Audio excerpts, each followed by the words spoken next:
Hello friends, welcome to my channel. আজি মোৰ বিয়াৰ শ্ৰাদ্ধ আৰু পানী তোলাৰ ভিডিঅ'টো মই আপোনালোকক দেখাবলৈ ওলাইছো আৰু এয়া শ্ৰাদ্ধ চলি আছে আৰু এফালে আয়তীসকলে সকলোৱে পানী তুলিবৰ বাবে ওলাইছে। আমাৰ কাষতে এখন নৈ আছে, তো সেই নৈখনলৈ বুলিয়ে তেওঁলোকে পানী তুলিবলৈ বুলি যাব আৰু সকলোৱে এনেদৰে সাজু হৈছে পানী তুলিবলৈ। তো ভিডিঅ'টো আপোনালোকে সম্পূৰ্ণকৈ চাই যাব আৰু এয়া নৈখনত পানী তুলিব যোৱা ফটো, লগতে মই শ্ৰাদ্ধৰ কেইখনমান ফটো দি দিছোঁ। এতিয়া মাহ হালধিৰে কইনাক গা ধোৱাৰ নিয়ম আৰু এয়া হৈছে মোৰ মা। অতি দুখ লগা শেষৰ বাৰৰ বাবে যিহেতু ঘৰত মানে আজি মায়ে গা ধুৱাই দিছে, তো বেয়াও লাগিছে। বাৰু যিয়ে নহওক তেনেকেই সকলোৱে আগবাঢ়ি যাবই লাগিব। আৰু এয়া মই দেখাই গৈছোঁ এগৰাকীকে সকলোৱে এনেকৈ নোৱাইছে আৰু এয়া হৈছে দেউতা।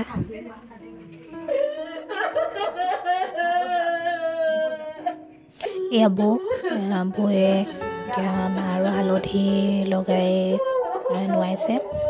এনেকৈ এজনকৈ আহি আছে, বেয়াও লাগিছে বহুত, যিহেতু আজি মোৰ বাবে শেষৰটো দিন ঘৰত। উপায় নাই, ছোৱালী জীৱনটোৱে এনেকুৱা, যিহেতু সকলোৱে এনেকৈ এদিন ওলাই আহিব লগা হয়। এতিয়া এয়া হৈছে মোৰ ডাঙৰ দাদায়ো নোৱাইছে তেনেকৈ।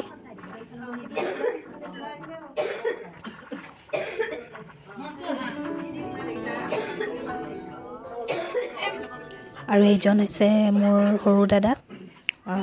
তো এয়া সৰু দাদায়ো নিয়মটো কৰি আছে। এনেকৈ আমাৰ ঘৰৰ আটাইকেইজনেই আহি পিনে, বংশৰ সকলোৱে আহি পিনে এবাৰ সকলোৱে নোৱাইছে। আৰু তেন্তে ভিডিঅ'টো সম্পূৰ্ণকৈ চাই যাব।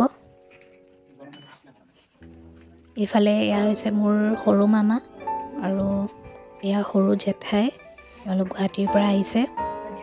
এইফালে হৈছে সৰু মামী, এয়া মামীও কৰি গৈছে আৰু এয়াও আমাৰ এগৰাকী মামী।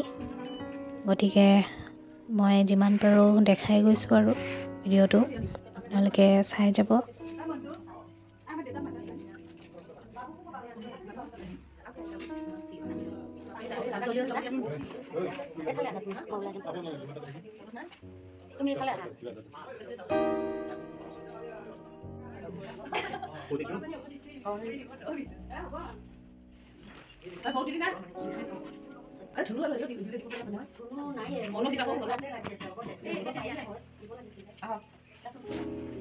আৰু এইজন হৈছে মাজু মামা, মাজু মামী, এনেকৈ আটাই মামা মামী খুৰী সকলোৱে ধুৱাই গৈছে। আৰু একেবাৰে শেষত আমাৰ পোৱালীজনী, মানে বৌৰ ছোৱালীজনী, ইয়াত তাইও অকণমানকৈ নিয়মটো কৰিছে। এয়া সকলোৰে নোৱা হোৱাৰ পিছত মই গা ধুই ওলাইছোঁ আৰু এয়া মায়ে পানী খুৱাই দিছে। এয়া গা ধুই উঠাৰ পিছত নিয়ম এনেদৰে চাদৰখন মূৰৰ ওপৰত ধৰি আৰু যি পানী তুলি আনিছিলে সেই পানী মানে মায়ে মুখত লৈ, মানে কইনাৰ মাকে মুখত লৈ এনেদৰে থালিখনত চাকি আৰু চাউল আৰু কি লয় মই বৰ ভালকৈ নাজানো, তেনেদৰে ঘূৰি নিয়মটো কৰে। আৰু আয়তীসকলে এনেদৰে বিয়া নাম জুৰি থাকে আৰু এনেকৈ নিয়মটো কৰে। আৰু এয়া মই আপোনালোকক দেখাইছোঁ। সকলোৰে জেগা লৈ ঠাই লৈ যিহেতু নিয়ম বেলেগ হ'ব পাৰে, তো আমাৰ ইয়াত এনেকুৱা নিয়ম। আৰু এতিয়া মই মাৰ আশীৰ্বাদ এটা লৈ বিয়াৰ বাবে সাজু হৈছোঁ আৰু